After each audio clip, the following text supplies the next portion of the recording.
찰스 스펄전의 목사론을 지금 계속 우리가 생각하고 있습니다. 한국교회는 지금 신학교나 신대원에 신학생들이 없어서 걱정들을 많이 하고 있습니다. 한때 우리나라는 신학생들이 넘쳐나는데 갈 곳이 없다고 할 정도로 졸업생들이 많았었습니다. 그러나 지금은 신학교, 신대원에 입학생이 확 줄었습니다. 신학교 운영도 어렵고 졸업생도 없으니까 앞으로 한국교회는 참 암담한 시대를 맞이하게 될 것 같습니다. 그러나 또 한편으로 목사들도 난무한 시대 속에 있습니다. 이제는 유튜브 상에서도 정말 많습니다. 그렇게 해서라도 순수한 복음, 예수 그리스도의 십자가의 구원의 복음을 잘 전해서 사람들이 그런 영상을 보고 바른 구원과 바른 믿음을 갖는다면 얼마나 좋겠습니까? 그런데 현실은 그렇지만도 않습니다. 독자들은 순수하게 복음을 전하는 말씀을 듣는 사람은 소수이고 제목부터 호기심을 자극하는 이 제목에 끌려가고 있다는 것입니다. 그러다 보니까 노이즈 마케팅 기법으로 독자 수를 올리고 조회수를 올리는 영상도 꽤 많습니다. 그 썸네일을 보면 다 알 수가 있습니다. 제가 왜 스펄전의 목사론 이야기를 몇 회에 걸쳐서 하느냐면 어떤 목사가 건전한 신학으로 바른 말씀을 전하는가를 분별할 수 있게 하기 위해서입니다. 사도시대나 초대교회 시대나 스펄전 시대나 지금 이 시대에 성경이 말씀하고 있는 목회자상, 목사의 자격은 다 똑같습니다. 그래서 스펄전이 말하는 목사론이 무엇인가를 제가 전하고 있습니다. 지난 시간에 이야기했던 것은 목사는 자기 성장에 힘써야 한다는 주제 아래 첫 번째는 목회자는 지성을 개발해야 함을 강조했습니다. 성경 지식, 신학적 지식, 어떤 비방에도 올바른 말씀을 전하려고 하는 의지력이 있어야 합니다. 목회자는 자기 개발, 자기 성장에 힘써야 합니다. 첫 번째는 지성을 개발해야 됩니다. 그런데 두 번째, 목회자는 언어 능력과 도덕성을 개발해야 된다는 겁니다. 스펄전은 언어 능력을 개발함에 있어서 적어도 목회자는 언어 능력을 갖춰야 하는데 그 안에는 이런 것들이 들어가 있어야 한다고 강조를 하고 있습니다. 목회자는 가르치는 은사가 없으면 영향력 있는 목사가 될 수가 없다. 알기 쉽게 말하는 법을 배워라. 힘있게 말하는 법을 배워라. 자연스럽게 말하는 법을 배워라. 설득력 있게 말하는 법을 배워라. 청중에 맞게 설교해야 한다. 설교자는 모국어를 잘 구사하는 사람이 되어야 한다. 라고 이야기를 했습니다. 스펄전은 화법에 있어서는 고린도전서 9장 22절 말씀처럼 여러 사람에게 여러 모양으로 접근해야 함을 이야기하고 있습니다. 그 다음에 이제 목회자는 도덕성을 개발해야 됩니다. 오늘 제가 이야기하려고 하는 아주 중요한 주제입니다. 엊그저께 나온 신문기사인데 제가 전하려고 하는 이 도덕성과 상관관계가 있어서 기사 내용을 그대로 옮겨보겠습니다. 기사 내용입니다. 얼마 전 착한 어린이 온라인 영상이 화제였다. 7, 8살쯤으로 보이는 남자아이가 신호등 없는 횡단보도에 서 있다가 얼른 뛰어 길을 건넌다. 맞은편으로 건너간 아이는 뒤로 돌더니 배에 두 손을 올리고 90도 가까이 허리 굽혀 인사한다. 차를 세워 길을 건너게 해준 운전자에게 감사 인사를 전한 것이다. 누구 집 아이인지 잘 컸다 라는 댓글이 달렸다. 그런데 아이가 30이 되고 40이 되고 50살이 되어서도 착한 심성을 지킬 수 있을까? 최근 식사를 함께한 정부 관료 A는 부하 직원 얘기를 하다가 나는 착한 게 싫다고 했다. 일 못하는 직원이 주로 착하다고 했다. 착함과 능력은 카테고리가 다른데도 착함, 무능이라는 범주 오류를 확고히 믿고 있었다. 놀라운 일은 아니다. 우리 사이에 널리 퍼져 있는 신화다.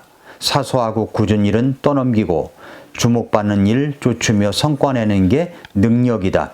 아랫사람 윽박지르고 핍박해서 퍼포먼스 보이는 게 능력이다. 남들이 깊이 아니는 일, 돋보이지 않는 일, 묵묵히 하는 이들이 무능한 것이다. 건전한 시민의 덕성이 무능과 동일화되는 시대다. 이번 총선에서도 드러났다. 욕설과 막말과 범법이 능력이다. 대학생 딸에게 11억 대출받게 해 강남 아파트 사는 게 능력이다. 잘못 인정하면서도 너나 깨끗해라 조롱하는 게 능력이다. 표창장 의조에 딸 의존안 보내는 게 능력이다. 범죄 혐의에도 정치에 나서 제3당 만드는 게 능력이다. 자식을 위한 일에 그깟 사소한 범법이 무슨 잘못이냐 여기는 게 능력이다. 공직도 마찬가지다. 성관의 경력직에 자식 꽂아 넣는 게 능력이다. 의조문서 만들 여건이 되지 못한 이들, 할 수 있어도 차마 하지 못한 이들이야말로 무능한 것이다. 그렇게 자녀들 입시 문제에 대해서 예민한 학부모들이 이런 비리에 대해서는 말 한마디 못하고 있는지 전 도통 이해할 수 없는 이 도덕적 불감증 시대에 살고 있다고 생각이 됩니다. 계속된 기사를 보겠습니다. 물론 평범한 시민인 필부의 도덕과 나라 구해야 할 정치인 공직자의 도덕은 때로 다를 수 있다. 2300년 전 맹자는 형수의 비유로 이 차이를 간명하게 설명했다.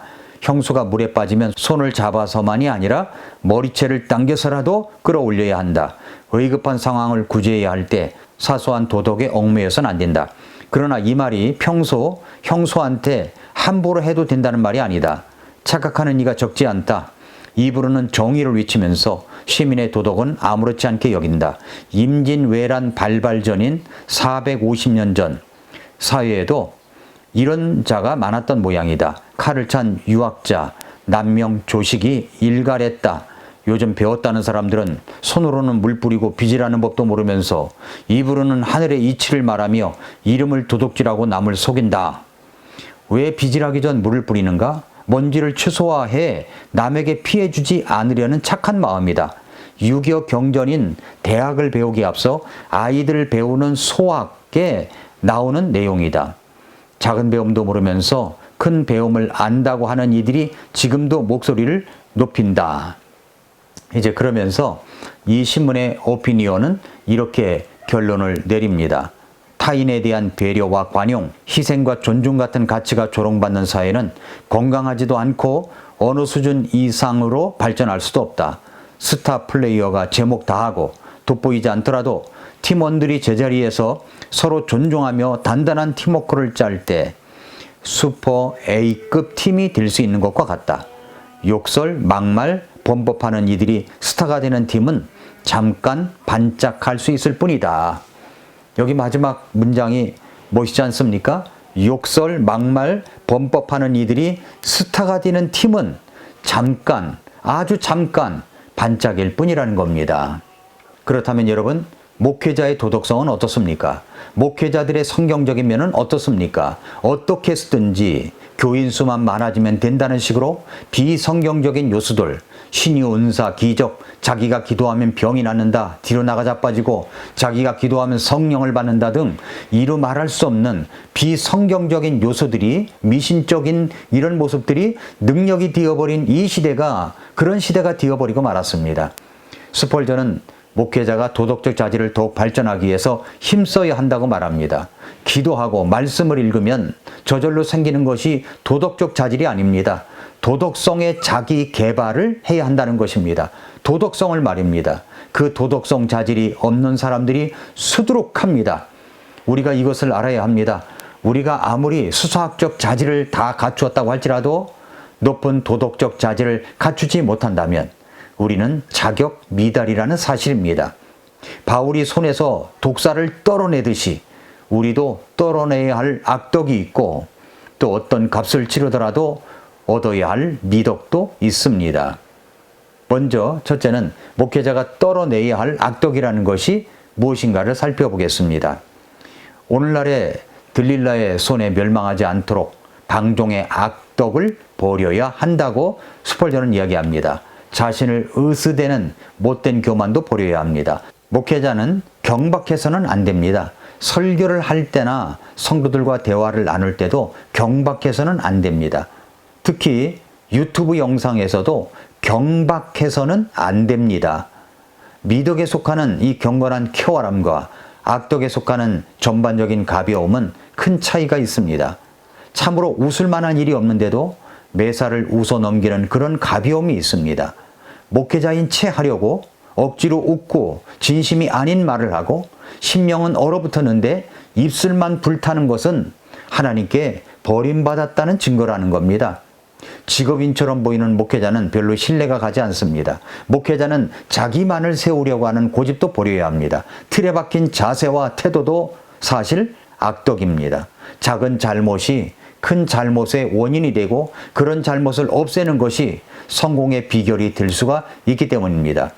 우리는 이런 경박한 태도와 저속한 언어로 쏟아내는 건전하지 못하고 성경적이지 못한 소위 목사라고 하는 사람들을 분별할 줄 알아야 합니다.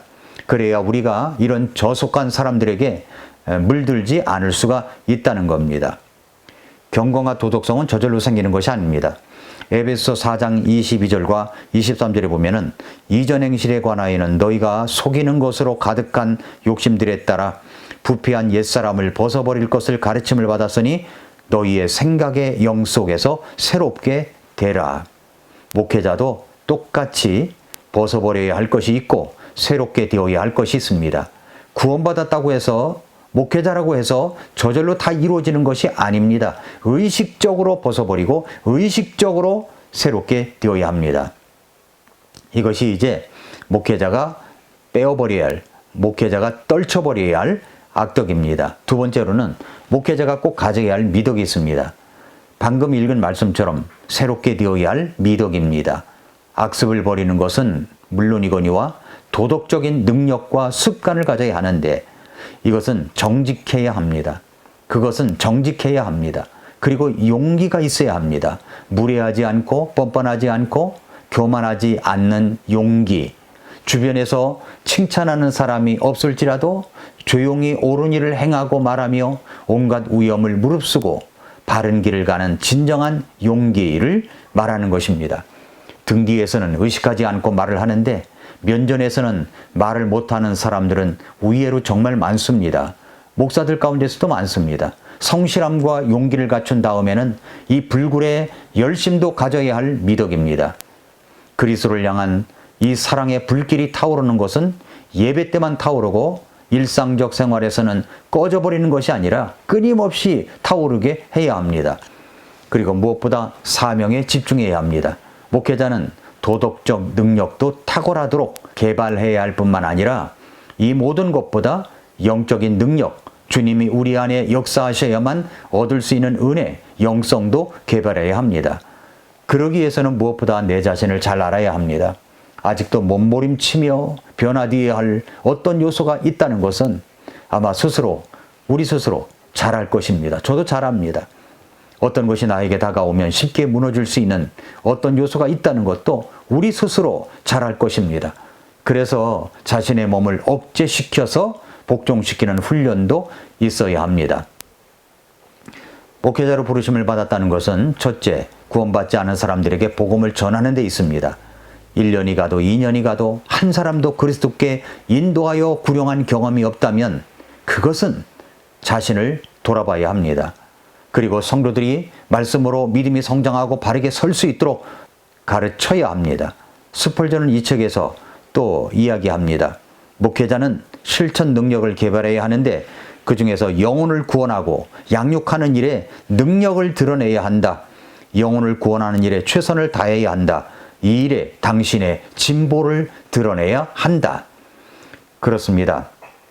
목회자는 구령하는 일에 탁월해야 합니다. 영혼을 돌보는 일에도 힘써야 됩니다. 이런 사람이 아니라면 목회자라고 할 수 없습니다. 그 교회를 갔는데 나에게 구원받은 적이 분명히 있는가를 확인하지 않는 목사는 정상적인 목사라고 할 수가 없습니다. 여러분이 다니는 교회 목사는 구원의 복음을 분명하게 전하며 여러분이 구원받은 것을 체크하는 목사입니까? 그렇지 못하다면 정상적인 목사가 아닙니다. 목사뿐만 아니라 우리 구원받은 모든 분들에게 주어진 명령은 복음을 전하는 일입니다. 언제 여러분이 구원받은 그 복음을 다른 사람에게 전한 적이 있습니까? 전해야 됩니다. 복음을 전하는 일은 누구에게나 주어진 명령입니다. 좋은 성도가 좋은 목사를 만들어낸다는 말이 있습니다. 여러분이 여러분의 목사님에게 좋은 성도가 되어 주십시오. 하나님께서 그런 사람들에게 은혜와 능력을 주시며 교회를 건강하게 만들어가게 하실 것입니다. 오늘도 미라클 모닝입니다.